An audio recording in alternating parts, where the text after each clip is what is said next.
사무엘상 19장 18절에서 24절 말씀 제가 봉독해 드리겠습니다. 다윗이 도피하여 라마로 가서 사무엘에게로 나아가서 사울이 자기에게 행한 일을 다 전하였고, 다윗과 사무엘이 나요스로 가서 살았더라.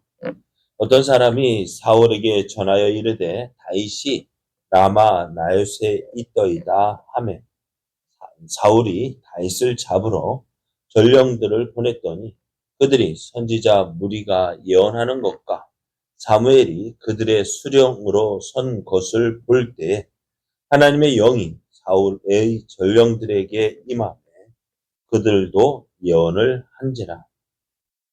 어떤 사람이 그것을 사울에게 알리매 사울이 다른 전령들을 보냈더니 그들도 예언을 했으므로 사울이 세 번째 다시 전령들을 보냈더니 그들도 예언을 한지라. 이에 사울도 라마로 가서 세구에 있는 큰 우물에 도착하여 물어 이르되 사무엘과 다윗이 어디 있느냐? 어떤 사람이 이르되 라마 나요스에 있나이다. 사울이 라마 나요스로 가니라. 하나님의 영이 그에게도 임하시니 그가 라마 나요스에 이르기까지 걸어가며 예언을 하였으며 그가 또 그의 옷을 벗고 사무엘 앞에서 예언을 하며 하루 밤낮을 벗은 몸으로 누웠더라. 그러므로 속담에 이르기를 사울도 선지자 중에 있느냐 하니라. 아멘. 할렐루야. 우리를 사랑하신 하나님께서 우리를 통해서 선하신 뜻을 이루기 위하여 허락하신 은혜의 날이 시작되었습니다. 오늘 하루도 우리를 사랑하시는 하나님을 믿고 하나님의 인도하심에 순종함으로 하나님의 선하신 뜻을 이루는 은혜의 날 되기를 예수님의 이름으로 축복합니다. 오늘 우리에게 주신 하나님 말씀을 통해서 사울도 선지자 중에 있느냐, 사울도 선지자 중에 있느냐, 이런 제목으로 하나님 말씀을 증거하겠습니다. 지금 사울은 어디서든지 다윗을 죽이려 하고 있습니다.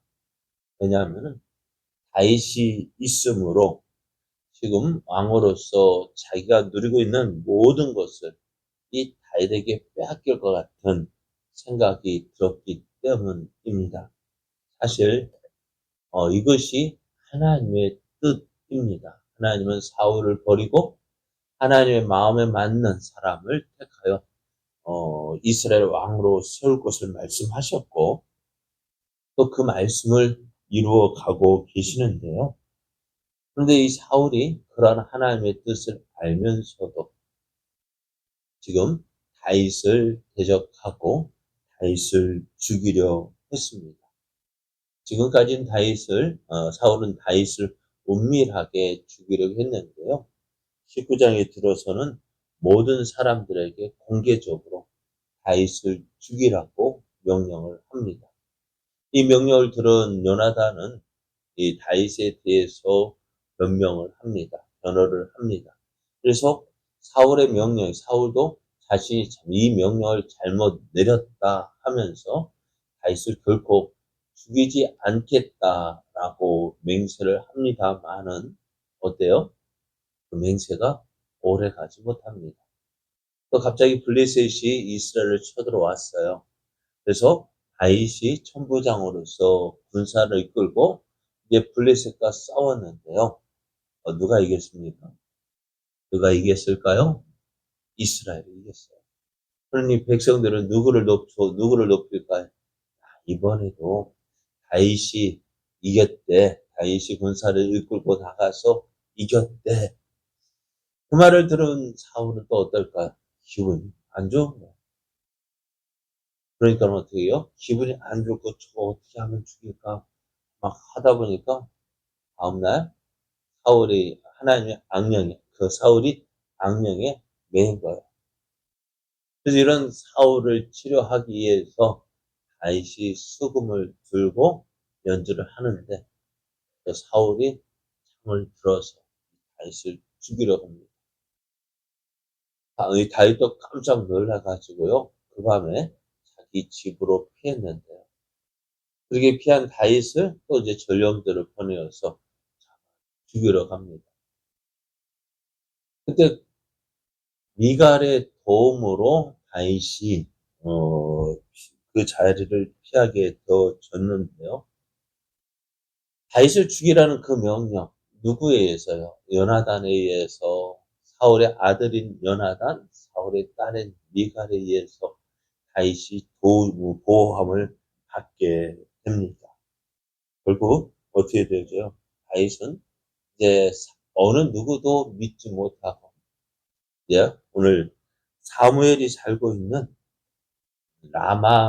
라마로 피해야만 했습니다.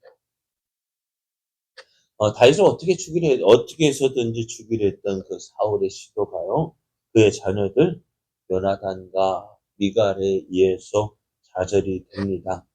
그럼에도 사울은 계속해서 다윗이 어디로 도망갔는지 그 다윗을 찾았고, 그리고 그 다윗이 이제 라마로 갔다는 소식을 듣게 되어지는데요. 아마 사울에게서 가장 만나기 껄끄러웠던 사람이 누구였을까요? 사무엘이었어요. 왜요? 이미 일찍이 사울이 하나님 말씀에 불순종함으로 이 사울에게 하나님께서 당신을 버리고 하나님의 마음에 맞는 사람을 세울 것이다라는 그 예언을 2번이나 했고요. 또 하나님의 말씀에 불순종하는 그 사울과 하나님 말씀을 전하는 사무엘이 같은 자리에 있을 수가 없잖아요.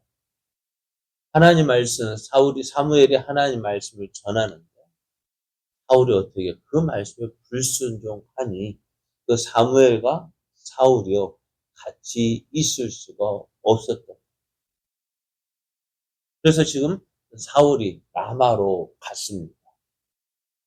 근데 이 다윗이 사울을 피해서 라마로 갔다라는 소식을 들었을 때, 그 앞에 가기가 가장 꺼렸음에도 불구하고 사울은 전령들을 보냅니다. 그런데 첫 번째 전령을 보냈는데, 그 전령이 사무엘 앞에 서니까 어땠을까요? 그들이 하나님의 영이 임하고 예언을 하기 시작합니다. 그리고 그 자리에서 가지 못하는 거예요. 그러니까 사울이 이제 두 번째 보내요. 두 번째 전령들 역시 사무엘 앞에 서니까 어때요? 그들도 사무엘과 함께 예언을 합니다. 세 번째 보냈어요. 세 번째도 역시 그렇게 되어졌어요. 그러면 이것을 보면은요, 어떻게 생각해야 될까? 우리 같으면 어떻게 할까? 이거 하나님이 누구와 함께 하셨어요?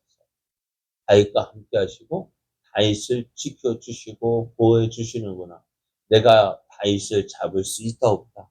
못 잡는구나. 하나님께서 지켜주시는데, 하나님께서 보호해 주시는데, 사실 사울도 다윗을 볼 때 하나님이 그와 함께 하신다는 사실을 알고 있었어요. 또 사울이 지금 이렇게 다윗을 죽이려 하는 이유도요, 다윗이 자기의 뒤를 이어서 왕이 될 것을 알았습니다. 그럼에도 지금 사울은 어떻게 계속해서 그 하나님의 뜻을 거역하고 있는 거예요. 이렇게 이제 세 번 전령들을 보냈는데, 그 전령들이 다윗을 잡기 위해서 보냈는데, 다윗을 잡기는커녕 다윗과 함께 있으며 예언을 하고 있다는 소식을 들은 이 사울이요, 이번에 자기가 직접 다윗을 잡기 위해서 사무엘과 다윗이 있는 라마에까지 왔습니다. 그 라마에 와서 사람들이 물어요.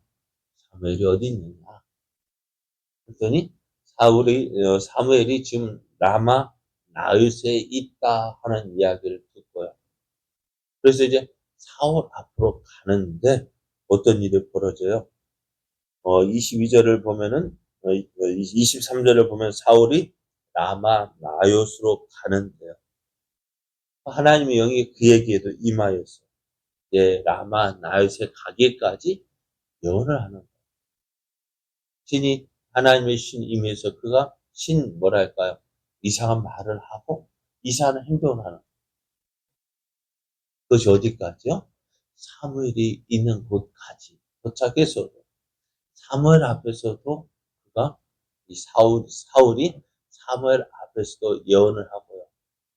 며칠 동안 하루 밤낮을 그 앞에서 있는데 옷을 벗고 그 사무엘 앞에서 예언을 하고 있는 거예요.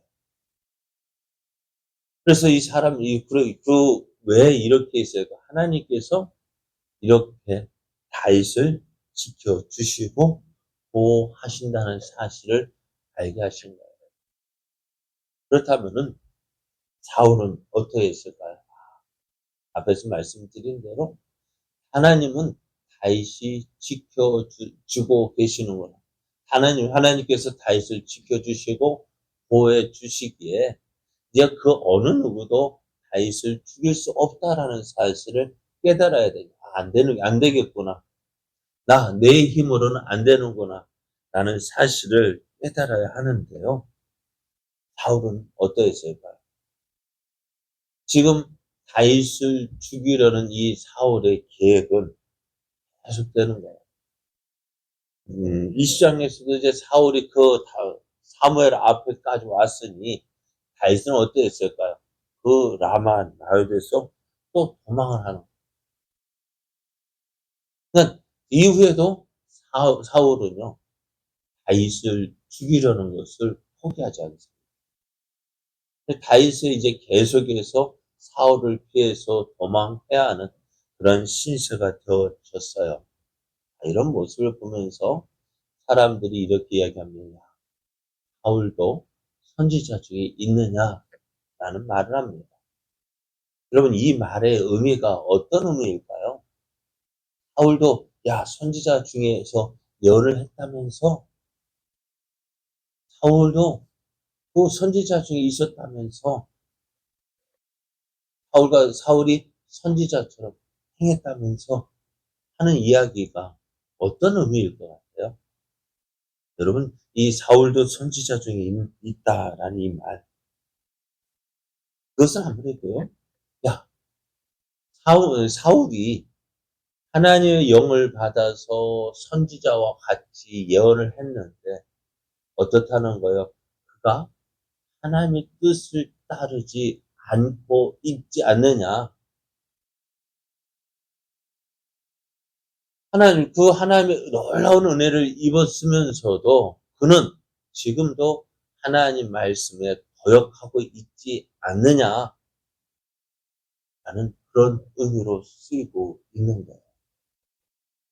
오늘 이 말이요, 사울에게만 있는 것이 아니라 오늘 우리에게도 있지 않을까요? 그가 왜 다닌다면서, 그가 예수님 믿는다면서 하는 이야기가요, 어떤 의미로 들릴까요? 누가 교회 갔대. 누가 교회 다닌대. 누가 성경책 들고 예수님 믿는다고 해. 하는 그런 말. 어떻게 들릴까요? 그래서 처음에 그리스도인이라는 말이 어떻게 사용되어졌는지 우리가, 이야기를 했잖아요. 그리스도인. 이 말을 우리식으로 얘기하면 예수쟁이라는 말이잖아요. 예수쟁이라는 말이 좋은 의미일까요? 나쁜 의미일까요? 네? 예수쟁이. 어떨까요? 좋은 말로 들립니까? 나쁜 말로 들립니까? 근데 우리는 크리스찬이라는 말은 어떤 말로 들려요? 좋은 말로 들려요? 나쁜 말로 들려요? 똑같은 말인데요. 예수쟁이 하면 욕 같고, 크리스찬이 하면 뭔가 좋아 보이지만은, 예수쟁이나 크리스찬이나 똑같은 말이에요. 근데 이 예수쟁이라는 이 말은 한쪽으로는 부러워하는 말도 있어요.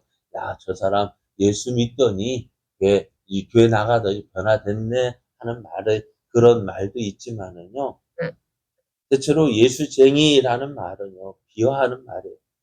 교회 다니라면서 왜 저래? 오늘 사울이 다윗을 쫓고 있습니다. 다윗을 죽여 하고 있습니다. 그런 가운데 그에게 하나님의 능력이 임했고, 그가 잠시 사무엘과 함께 있는 가운데 예언을 했는데 변화되지 않는 모습을 말하고 있습니다. 하나님 믿는다면은요, 변화돼야죠. 제가 자주 말씀드리잖아요. 신앙생활이 뭐예요? 네? 예수를 믿는다는 것이 뭐예요? 나를 내려놓는 거잖아요. 나를 내려놓는다는 것이 뭡니까? 내 생각도, 내 계획도, 내 모든 것 다 내려놓고요. 하나님의 뜻에 순종하는 것이 믿음 생활이고 생활이잖아요. 예수를 믿는다는 것 바로 그거 아닙니까? 예수님 앞에서 예수님 말씀대로 살겠습니다. 예수님이 원하시는 것이 무엇인지 그 예수님이 원하시는 대로 살겠습니다. 다른 뭐가 아니잖아요. 말씀대로 살겠습니다. 그것이 예수 믿는 거 아니에요. 근데 오늘도 많은 사람들이요, 교회 다닌다 하면서도 예수님을 믿는다 하면서도 자기를 내려놓지 못해요. 아니, 오히려 자기를 더 주장해요. 누구를 이용해서? 예수님을 이용해서. 하나님을 이용해서. 자기 뜻 이루기 위해서 하나님을 이용하고 있잖아요. 자기 욕심 채우기 위해서 예수를 팔고 교회를 팔고 하는 사람은 얼마나 많습니까? 그 사람이 뭐예요? 바로 오늘이면 야, 사울도 선지자 중에 있느냐? 그 말과 다를 바가 뭐가 있어요? 신앙생활이요? 우리가 지금 이 시간을 똑바로 해야 돼요. 제대로 해야 돼요. 그래야 오늘 이런 말을 안 듣죠. 사울도 선지자 중에 있느냐? 야, 누구가 교회 다닌다 하던데. 그런 말 안 들어야 되잖아요. 오늘 사울, 하나님, 이 다윗을 이스라엘의 왕으로 세우시려는 그 하나님의 계획을 알면서 끝까지 그것을 막으려 했던 그 사울의 모습, 그것을 사울도 선지자 중에 있는 그 하나님의 뜻을 이루시려는 그 하나님의 계획을 지금 계속 막고 있는 그에게 사울도 선지자 중에 있는 그런 말을 하는 것처럼 오늘 예수를 믿는 우리들, 야, 누구 교회 다닌다 하더니 예수님 믿는다 하더니 무엇 때문에 믿는가?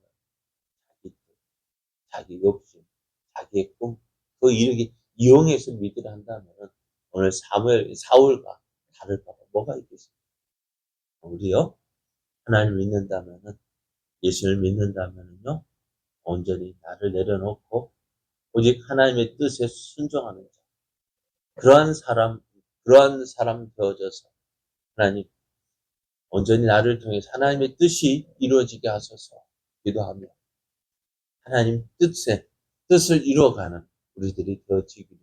그래서 하나님의 영광을 나타내는 복된 하나님의 사람 되기를 예수님의 이름으로 축복합니다.